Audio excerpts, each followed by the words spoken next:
There is a specific kind of terror that nobody warns you about. Not the terror of a figure stepping through your window at 3 in the morning. Not the terror of a bullet that grazes your arm and takes a week to stop reminding you it was there. Not even the terror of a man named Mercer whose people came looking for you in a stairwell while a pigeon watched with legendary indifference. No. The terror nobody warns you about is the one that arrives after all of those terrors have resolved themselves. The one that shows up when the dust settles and the crisis ends and you are standing in 400 square feet of your very own apartment for the very first time in your adult life, and your body, which has been running on adrenaline and peanut butter crackers and sheer audacity for over a year, looks around at the quiet ordinary space and says, "Now what?" That is the terror I am talking about. Now what? My name is Kezia Marlowe. I am 26 years old. I have aplastic anemia that is currently, as of 11 days ago when Dr. Reeves looked at my counts and said the words I had been working toward for 14 months, in full remission. I have a real apartment on the 4th floor of a building on the west side of the city that has a working bathroom and a complete ceiling and electricity that belongs to me and a front door with a lock that I chose the keys for myself. I have a library card that I have renewed 5 times. I have a pill organizer that is transitioning from a weapon of survival to a manageable part of a manageable life. I have $17 that has become, through the miracle of actual employment at a publishing house 3 blocks from the library where I spent most of the last 14 months keeping warm, something slightly more than $17. And I have a pigeon. Gerald moved in approximately 4 days after I did. I did not invite him. He does not require invitations. He appeared on my windowsill one Tuesday morning with the energy of someone who had reviewed the available options and made his selection and was now ready to proceed. And I opened the window and he came in and looked around and ruffled his feathers once in the specific way that means acceptable, and that was that. Gerald lives here now. My landlord does not know about Gerald. My landlord does not know about a lot of things, and I consider this a functional arrangement. What my landlord does know is that I am a quiet tenant who pays on time and does not cause problems. What I know about my landlord is something I found out 3 weeks after moving in when I was going through the building's registration documents that I looked up for reasons that are completely normal and not at all the behavior of someone who has spent 14 months surviving on hypervigilance and cannot fully turn it off. What I found stopped me completely. The building is owned by a property management company. The property management company is registered to a foundation. The foundation has a name that I recognized immediately because I had heard it spoken in a car at 5 in the morning by a woman with dark storm-colored eyes telling me quietly that some of the money keeping my treatment alive had come from here. I sat with that for a full day. Then I called her. She picked up on the second ring, which for her is practically breathless with urgency. "You own my building," I said. A pause. "The foundation owns the building," she said. "Nadia. It is a property asset that generates income for the foundation's community programs," she said. "It is not personal." "I live in it," I said. "I know," she said. "Did you know before I moved in?" I said. A longer pause. "Helena suggested the building," she said carefully. I closed my eyes. "Helena suggested the building," I repeated. "She said it was well maintained and reasonably priced and in a good location relative to your clinic and your employment, and—" "Nadia." "Yes. Is there anything in my life that is not connected to your organization?" The pause this time was the longest yet. "Your library card," she said finally. I had nothing to do with the library card. I sat on the floor of my living room that belonged to her foundation, and I looked at Gerald on the windowsill, and Gerald looked back at me with the expression of someone who has been aware of this situation for some time and was wondering when I was going to catch up. "You knew," I said to Gerald. He ruffled his feathers. "Of course you did," I said. And that is how I ended up on the subway across the city to Nadia's brownstone on a Wednesday afternoon with a speech prepared and Gerald's complete moral support and 17 different versions of what I was going to say rotating through my head with none of them feeling adequate. But before I tell you what happened when I got there, I need to tell you about Dara. Because Dara came first. And what Dara brought with her changed the shape of everything I thought I understood about how I ended up in this story. If you have not subscribed yet, I need you to do it right now before I tell you about Dara, because what she told me is the kind of information that makes you need to immediately tell someone else, and I need you to be here when this lands. subscribe, hit the bell, turn on notifications, and then come back because this is the part where the whole story shifts. Dara came to my apartment on a Thursday morning 3 weeks after I moved in. I did not know who she was when I opened the door. I knew what she looked like the way you know what someone looks like when you have heard them described by someone who does not describe people easily. Compact, dark-haired, tired in the specific way of someone who has been carrying something for a long time and has not yet found a place to put it down. She looked at me. I looked at her. "You are Kezia," she said. "You're Dara," I said. She looked slightly surprised that I knew. "Come in," I said. "I just made coffee." She came in. She sat at my kitchen table, the small one I had found at a secondhand store for $11 that wobbled slightly on one leg and that I had fixed with a folded piece of cardboard. And she held the coffee cup I gave her with both hands, and she looked at the table for a long moment before she looked at me. "I am not here to ask for anything," she said. "I want you to know that first." "Okay," I said. "I am not here to explain myself or to ask you to say anything to her on my behalf," she said. "That is not why I came." "Okay," I said again. "I came because I found something," she said. "When I was doing things I should not have been doing, I came across information that belongs to you. That has always belonged to you. And I have been holding it for 2 months trying to figure out the right way to give it to you, and I have concluded that there is no right way, so I am just going to give it to you." I set my coffee cup down. "What kind of information?" I said. She reached into her jacket and put a small envelope on the table between us. I looked at it. "Your aunt," she said. "Margaret Marlowe. She lived in the Callaway Arms for 11 years before the fire. She was there when it burned. She got out." "I know," I said. "She moved after. She kept the lease. She gave the apartment to me when she died." "She kept the lease," Dara said, "because she was asked to." I went very still. "By who?" I said. Dara looked at the envelope. "Open it," she said. Inside the envelope there were 3 things. A photograph, a letter, and a lease agreement with 2 signatures on it, one of which was my aunt's and one of which I did not recognize, but that had a name printed below it in small, neat type. I looked at the photograph first. My aunt. Young. Maybe 25. Standing on a street I recognized as the East Side before it became what it became, before Mercer, before the slow drain of everything that matters. Standing next to a woman who was also young with dark hair and sharp eyes that were already intelligent in the way they would be for the rest of her life. Helena. My aunt and Helena standing on a street on the East Side looking at the camera, like 2 people who have been through something together and come out the other side of it still standing. My hands were not entirely steady when I picked up the letter. It was my aunt's handwriting. I knew it. I had been reading her handwriting since I was 7 years old on birthday cards and grocery lists, and the note she left me with the apartment key that said simply, "It is yours now, take care of it." The letter was addressed to me. My aunt had written it 2 years before she died.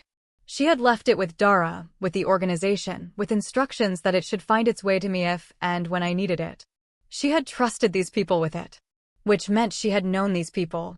Which meant the connection between my family and this organization was not an accident of geography or coincidence of funding. It went back further than any of that. I read the letter.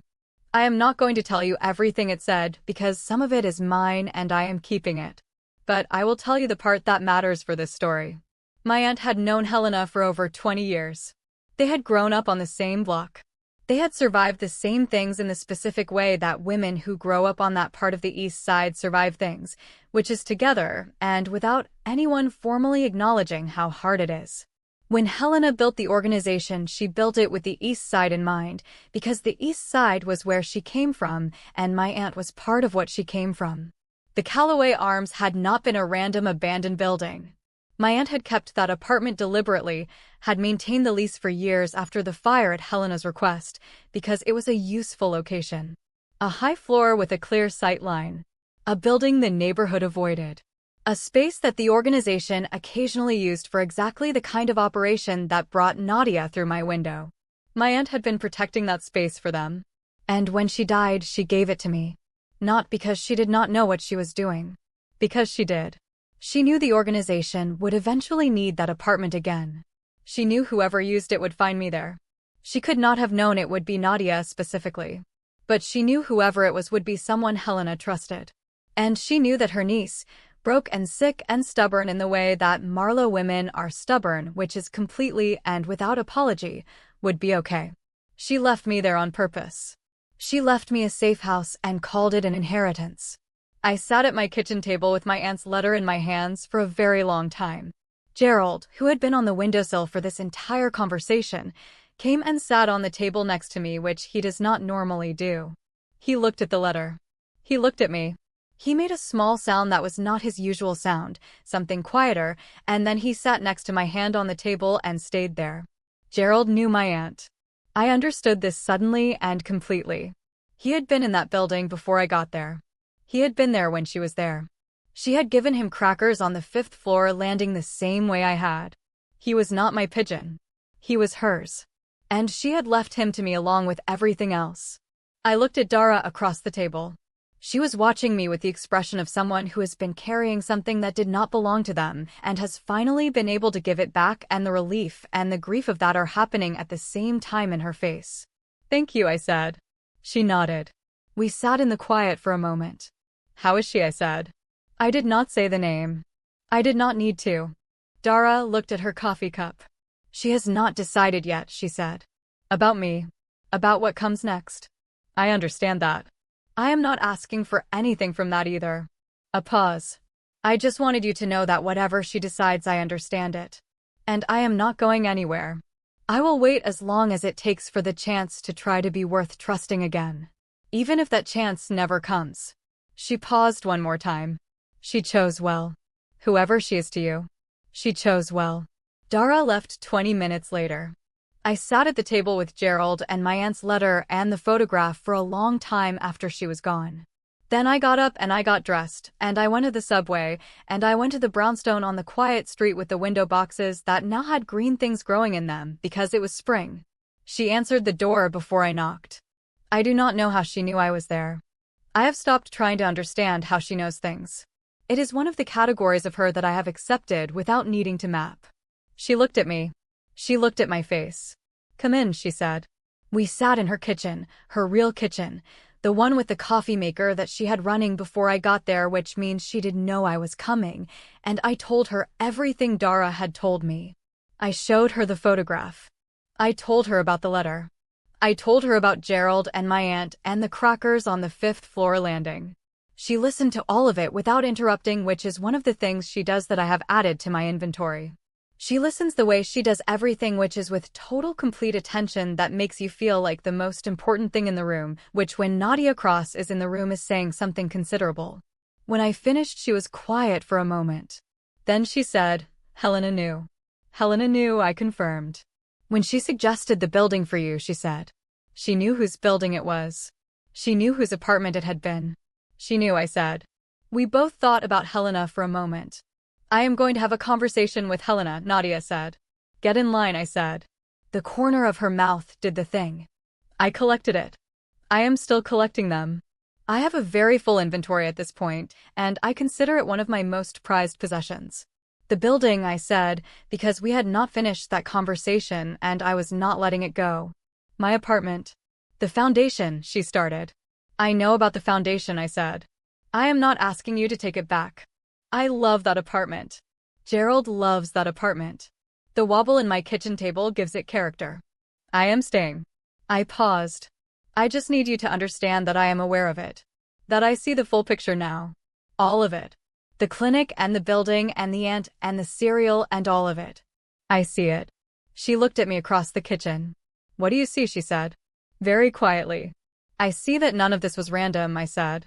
"I see that I was in that building because my aunt put me there, and my aunt put me there because she trusted the people who needed it, and those people needed it because of a shot that missed, because someone inside warned the target, because that someone was trying in the worst possible way to protect the person she had spent 8 years protecting, and the shot missing meant I was still there when Mercer's people came, and you came down the stairs, and here we are." I took a breath. "Here we are. In your kitchen. On a Wednesday. With the window boxes growing outside and Gerald currently sitting on my kitchen table 11 blocks away judging my life choices, which he inherited from my aunt along with the crackers." She looked at me for a long time. Here we are, she said. Yes, I said. So I suppose what I am asking is what do we do with here we are? And that is the conversation. The real one. The one I have been building toward since a grocery store at 2 in the morning and a cereal box and a woman who reached for something and did not let go. We had it in her kitchen on a Wednesday in spring with the window boxes visible through the window and the coffee getting cold between us because neither of us was drinking it anymore. I am not going to give you every word of it. Some things are mine. Some things are hers. Some things belong to the space between two people when they finally stop performing distance and just say the true thing. But I will give you the shape of it. She told me that she had not known what to do with me from the moment I refused to give her the cereal. That I had been a problem in her head that she could not solve because the problem was not actually a problem, it was a person, and people are not solvable. And she had spent her entire adult life solving things, and I had walked into her category system and refused to be categorized. I told her that I had known what she was to me approximately 4 minutes after the blindness strategy failed, which was shamefully early given that she had a rifle case, and I had just woken up. And that I had spent the entire subsequent period of running and hiding and almost dying trying to talk myself out of it on the grounds that it was impractical and poorly timed, and I had literally never in my life made a good decision at 2 in the morning. She said the cereal was the best decision I had ever made. I said I argued about principles I invented on the spot over a box of cereal. She said yes, and you held on. And I did not have anything to say to that because she was right. I had held on. In the store and in the building and in the stairwell and in the car and in the kitchen and through all of it I had held on not because I was brave, but because I was too tired to let go and too stubborn to lose, and underneath both of those things because something in me from the very first moment had recognized something in her that I did not have a name for yet, but that I was not willing to walk away from. I still do not have a name for it. I do not think it needs one. She reached across the kitchen table and she took my hand and she held it the way she had held my arm in Helena's kitchen. With that same specific gentleness that is inconsistent with everything else about her and that I have come to understand is not inconsistent at all. It is just the part of her that most people never get close enough to see. I am close enough to see it. I plan to stay that way. Now, before I tell you the last part, I need to tell you about Gerald and the photographer because I promised you Gerald's chapter and I keep my promises, and also because it is the funniest thing that happened in part 3 and it involves Nadia's face doing something I have never seen it do before and I need you to have witnessed it. 3 weeks after the Wednesday kitchen conversation, I got a message through my work email from a woman named Petra, who described herself as a documentary photographer working on a project about urban wildlife in the city. She said she had been photographing the wildlife of the East Side for 8 months and had captured images of a gray pigeon with a distinctive white wing patch that had been generating significant online interest. And she was trying to find the source of the pigeon story because one of her photographs had captured something in the background that suggested the pigeon had been associated with a particular building, and she was hoping to learn more. I stared at this message for a full minute. Then I forwarded it to Nadia with no accompanying text. Nadia's response arrived 45 seconds later. It said, "Absolutely not." 2 words. No punctuation. Entirely consistent with her communication style. I had learned to read volumes into the specific words she chose and the specific absence of punctuation, and absolutely not in 45 seconds meant that she had read the message, assessed the situation, determined the risk level, and issued a verdict in less time than it takes most people to find their reading glasses. I called her. She just wants to know about Gerald, I said. She wants to know about the building, Nadia said. Mercer is gone, I said. There are others, she said. There are always others, I said. That cannot be the reason I never talk to anyone ever. A pause. Kezia. I am going to meet her for coffee, I said. I am going to tell her Gerald's name and nothing else, and I am going to see what she actually wants before we decide it is a problem. You are not going to meet her for coffee, she said. I am going to meet her for coffee, I said, and you are going to be at a table nearby reading a newspaper like a person who is definitely not there. The silence that followed was the silence of someone who knows they have already lost an argument and is deciding how to proceed with dignity. I don't read newspapers, she said. A book then, I said. You can look disapproving over the top of it. It will suit you. She was at the coffee shop before I was. I saw her when I came in at a corner table with a book, looking at it with the specific expression of someone who has read the same paragraph 4 times because they have been watching the door. She was wearing a dark sweater and her hair was down and she looked, in the ordinary light of an ordinary coffee shop, like the most remarkable person in the room, which she was, and she was pretending very hard to be unremarkable, which she could not quite manage. I sat down with Petra, who was warm and direct and had her camera bag under the table and her phone out with Gerald's photographs already pulled up. She showed me the photographs.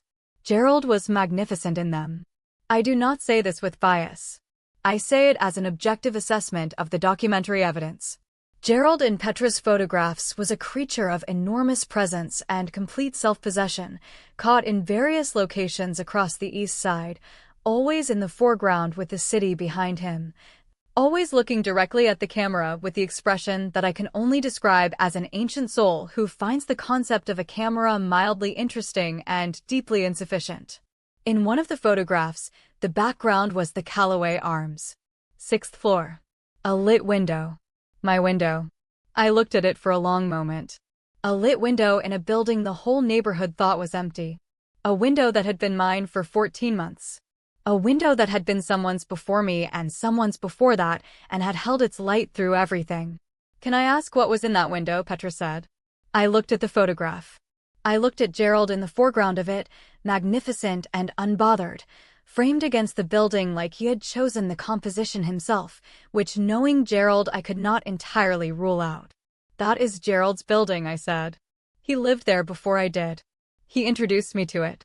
Petra looked at me. You lived there, she said. For 14 months, I said. 6th floor. It was the best worst apartment I have ever had.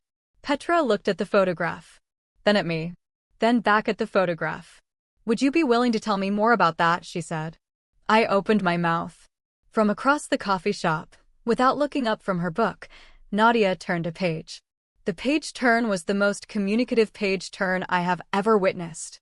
It contained an entire opinion about what I was about to say, and a strong recommendation about what I should not say, and a very controlled version of what people who are less controlled would express as "please do not do this to me." I looked at Petra. I would be willing to tell you that Gerald chose well, I said. He always does. Petra smiled. She looked at Gerald's photograph again. He really is something, she said. He really is, I said. On the way out I passed Nadia's table. She did not look up from her book. I did not stop. But I put a sugar packet on the edge of her table as I passed because she takes her coffee without sugar, and I knew she had ordered coffee, and I knew she would understand what the sugar packet meant, which was I see you, and I am not going to blow your cover, and also you are welcome. She turned another page. I walked out into the spring afternoon smiling at the sidewalk. Gerald, who had followed us to the coffee shop and was on the awning outside, came with me. Now I need to tell you about Helena. I went to see her the week after the Wednesday kitchen conversation. Not because Nadia sent me. Not because anyone arranged it. I went because the photograph of Helena and my aunt had been sitting on my kitchen table for 2 weeks, and I had questions that only one person could answer. Helena opened her farmhouse door before I knocked, which means this is something that runs in whatever this family has become. And she looked at me and then at the photograph in my hand, and something moved across her face that was not any of the expressions I had catalogued from her before. Something older. Something that had been waiting a long time to be looked at directly. Come in, she said. I will make coffee. We sat at the same kitchen table where she had made eggs the morning after everything, and she looked at the photograph for a long moment before she put it down and looked at me. Your aunt was the funniest person I have ever known, she said. In my entire life. Including you, and you were genuinely very funny. She was funnier. I was not expecting that. She also had the worst taste in music of anyone I have ever met, Helena said. We argued about it for 20 years. I was right. She was wrong. She died still wrong about it, and I think about that regularly. I looked at this woman. At the silver in her hair and the sharp eyes that were doing something soft in them that I had not seen before. At the way she held the photograph like it was something she had been waiting for someone to bring back to her. How long? I said. 23 years, she said. We met when we were both 22 on a street corner on the east side during a situation that I am not going to detail because some things are mine and I am keeping them. She paused. She was the first person who knew everything about what I was building and did not ask me to be something else. She helped me when I needed help and she asked for nothing in return except that I look after the things that mattered to the neighborhood. The clinics. The programs. The people who did not have advocates. Another pause. She was the best person I have known in my life. And when she died, I planted things in window boxes because she always said that tending something living was the most honest conversation you could have with the fact of being alive. I sat very still. You told Nadia to plant the window boxes, I said. I suggested it, Helena said. She needed somewhere to put what she was feeling, and she did not know how to grieve something that large, and I told her what Margaret had told me, and she went and bought flowers the next day and did not tell anyone, and I have never mentioned it until now. I thought about the window boxes. About the recently tended soil that I had noticed from the sidewalk on the night we arrived at the brownstone. About Dara watering them. About what it meant that the thing which had helped me identify the betrayal was also the thing my aunt had planted in Helena's life 20 years ago. The window boxes were everywhere in this story. They had always been everywhere in this story. She knew I would end up there, I said. In that building. She planned it. She hoped, Helena said carefully. She could not have known exactly how. But she knew the building would be used again eventually. She knew whoever used it would be someone I trusted. And she knew you. She looked at me steadily. She told me about you. Your whole life, as much as she could see of it from the outside. She told me you were the most stubborn Marlowe she had ever encountered, and that is saying something because the Marlowes as a family are constitutionally incapable of giving up. A pause. She told me you would be okay. That whatever happened to you would find a way through it. She was right. She could not have known about the aplastic anemia, I said. No, Helena said. She could not have known that. And if she had, I think she would have made different choices. She looked at me with something direct and honest. I am sorry for that part. That you were sick and alone in that building for as long as you were before any of us knew. I looked at my hands. The clinic, I said. The funding was always meant for people like you, she said. Margaret made me promise that the East Side clinics would be the last thing to go if anything ever went wrong with the funding. The last thing. She paused. Nothing went wrong with the funding. I looked at the photograph on the table between us. My aunt at 25. Helena at 22. Two young women on a street corner on the east side looking at the camera like people who have decided something. Thank you, I said. For all of it. For the eggs and the farmhouse and the folder and the truth about Dara and all of it. Helena looked at me. She would have liked you, she said. The woman you are now. The one who argued about cereal at 2 in the morning and tried to fake blindness and refused to leave and held on through all of it. Margaret would have liked that woman very much. I pressed my lips together. I was absolutely not going to cry in Helena Voss's kitchen. I cried a little bit in Helena Voss's kitchen. She pretended not to notice, which was the kindest thing she could have done and exactly what I would have expected from her. Then she made eggs. Because Helena makes eggs when things have been said that needed to be said, and the saying of them has left a space that needs to be filled with something warm and practical. I have learned to love this about her. Now I need to tell you about the new threat. Because I promised you it would be resolved in part 3, and it will be, and it is, and you deserve to know how it went. 3 weeks after the Wednesday kitchen conversation, 2 weeks after Helena's eggs, 1 week after the coffee shop and the sugar packet, the thing that had been humming in the background since Mercer went away made its first real move. A new organization moving into the East Side space. Not Mercer's people, they had scattered without their leader, but someone new and organized and strategic who had identified the power vacuum and moved toward it with intention. Their first move was against the clinic funding.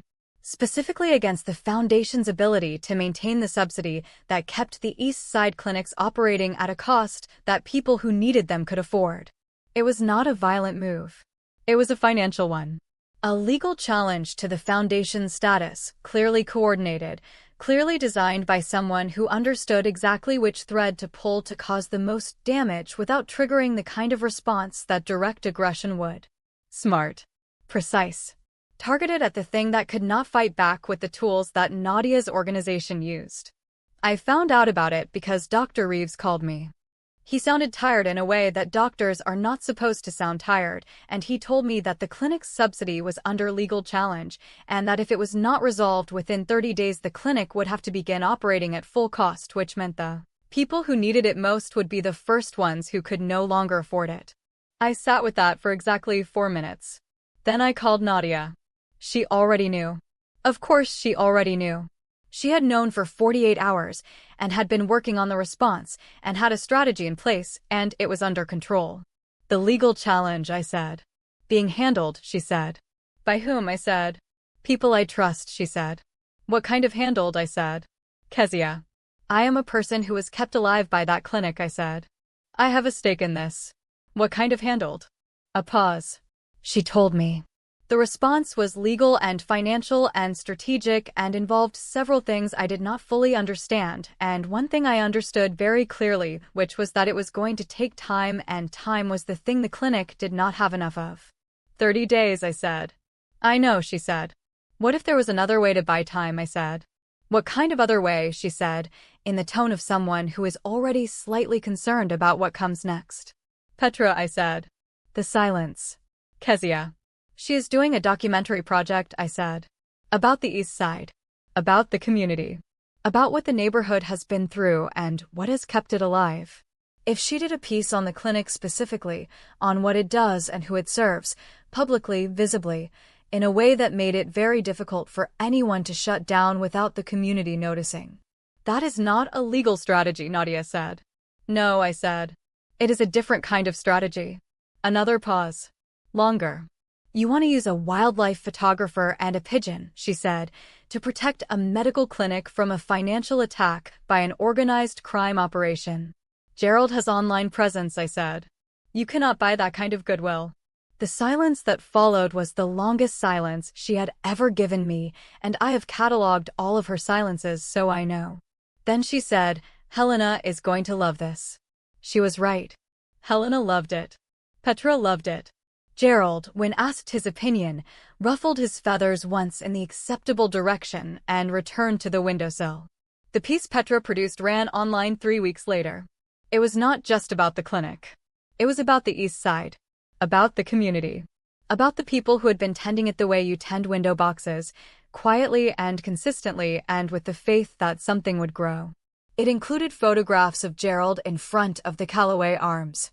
It included Dr. Reeves talking about his patients with the specific warmth of someone who has chosen to do hard work for the right reasons. It included, in the background of several photographs, the green things growing in the window boxes of a brownstone on a quiet street that Petra had photographed during a walk through the neighborhood without knowing whose house it was.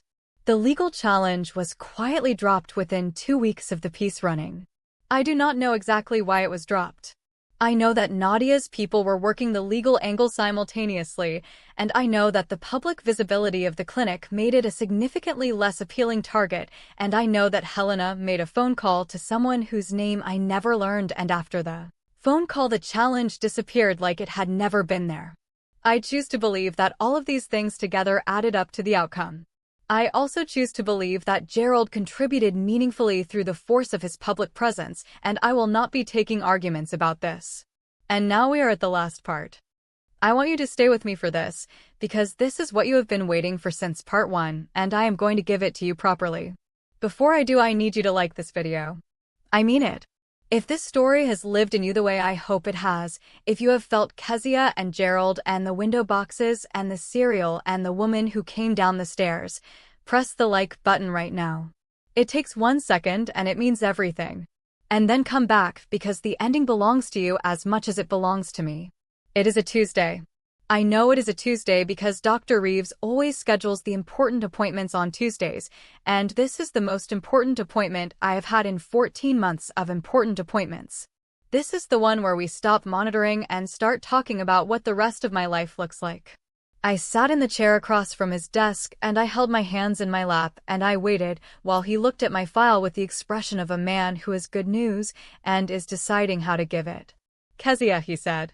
Yeah, I said. Full remission, he said. Complete. Your counts are where we want them. Your immune system is rebuilding at the rate I had hoped for. The aplastic anemia is not gone. It does not work that way, but it is managed and stable, and with continued monitoring and care, it is something you live with rather than something that defines how you live. I breathed. In and out. In and out. So I said. So, he said, smiling, you are going to be okay, Kezia. You are going to be okay. I heard those words in two voices simultaneously. His voice across the desk in the clean daylight of his office. And another voice. Quiet. Said to a road at dawn. Said to someone who was almost asleep and may or may not have heard it. Said by someone who needed it to be true badly enough to say it out loud. I walked out of Dr. Reeves' office into the spring afternoon, and I stood on the sidewalk for a moment with my face in the sun, and I thought about the Callaway Arms and the 6th floor and the east window that faced the morning and the mattress I had dragged up from the 4th floor and the pill organizer and the library books and Gerald on the landing with his cracker and the specific quality of surviving something so long that you forget what the other side of it looks like. Then I took out my phone and I called her. She picked up on the first ring. I want you to understand what that means. She picked up on the first ring. This woman who moves through the world with total precision and deliberate distance and the controlled management of everything. She had her phone in her hand. She was waiting. She picked up on the first ring. Well, she said. Full remission, I said. A pause. Not the calculating pause. Not the assessing pause. Something else. Something that was very quiet and very full. Good, she said. One word. Her word. The word she uses when something matters more than she wants to show, and the showing happens anyway in the specific warmth of the single syllable. I'm coming over, I said. I know, she said. I'm bringing Gerald, I said. I know, she said. Helena is going to be there, isn't she, I said. A pause. She called this morning, Nadia said. She said she was in the neighborhood. Helena is never just in the neighborhood, I said. No, Nadia agreed. She is not. I smiled at the spring sidewalk. I'll see you soon, I said. Yes, she said. And she did not hang up immediately. She stayed on the line for just a moment longer. Long enough for me to hear her breathing on the other end. Long enough to feel the full weight of her on the other side of the phone, present and specific and real. Then she hung up. I put my phone in my pocket and I walked toward the subway, and Gerald found me 2 blocks later from wherever he had been, landing on the sidewalk in front of me and walking beside me for a moment before taking off again, which he does. Which I have come to understand is his way of saying I know where we are going and I approve. I arrived at the brownstone on the quiet street in the spring afternoon. The window boxes were full of green things reaching upward in the way that growing things reach, toward light, toward warmth, toward whatever is above them, with the specific faith of something that has committed to growing without knowing exactly what it will become. I stood on the sidewalk and looked at them for a moment. My aunt had planted this. 20 years ago in Helena's life, and through Helena in Nadia's life, and through all of it in mine. A conversation that had been growing across decades and had arrived, finally, here. At a brownstone on a quiet street in spring. At a woman who would answer on the first ring.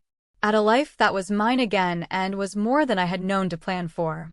The door opened before I knocked. She stood in the doorway in a dark sweater with her hair down, and she looked at me standing on her sidewalk with my face in the spring sun, and something moved across her expression that I am not going to try to describe, because I do not have the words for it, and I do not think words are what it requires. I held up the cereal box. Honey Bunches of Oats. The last one on the shelf at the grocery store 3 blocks from here. I had gone in on the way, and I had found it, and I had picked it up and held it and thought about a Tuesday night at 2 in the morning that had started everything. She looked at the cereal box. She looked at me. I got there first, I said. But you can have it. She came down the front steps. She took the cereal box out of my hands, and she looked at it, and she looked at me, and she said, very quietly, I don't want the cereal. And she put it on the front step, and she took my face in both hands, and she kissed me in the spring afternoon on the sidewalk in front of her window boxes, and I stopped cataloging things because you cannot catalog something when you are inside it, and I was entirely, completely inside this. From the window boxes, Gerald, who had arrived before us, because Gerald always arrives before us, ruffled his feathers. From inside the brownstone, Helena's voice, I made eggs. Come inside before they get cold. Both of you. And the pigeon can stay on the railing. Gerald ruffled his feathers again. He considers this outcome acceptable. He has seen everything across 3 parts of this story. The building that burned and held. The woman who reached. The woman who held on. The ant who planned it all from 20 years away with the faith of someone tending window boxes in winter. The pigeon who followed everything to its conclusion because some stories deserve a witness and he volunteered. He has seen all of it. And he stayed. That is the whole story. That is all of it. Every single thing we planted grew. Thank you for being here from the beginning. Thank you for the comments and the shares and the messages at midnight and the people you sent this to when you thought they needed it. This story was always for the people who are in the middle of their own long winter. The people who are tired in that specific way that comes from fighting the same fight for too long. The people who are close enough to see the other side but not there yet. You are going to be okay. The building holds. If this story gave you something, anything at all, leave it in the comments. 1 word. 1 sentence. Whatever it left in you. I want to know. I read every single one and I mean that now more than I have meant it at any other point in this story. Like this if you stayed all the way to the window boxes. You know you did. Share this with someone who needs to know the building holds. And subscribe. Because I have more stories and I would very much like to tell them to you. Thank you for watching. Thank you for staying. Gerald says goodbye. He means it warmly. Now go drink some water and eat something. You have earned it.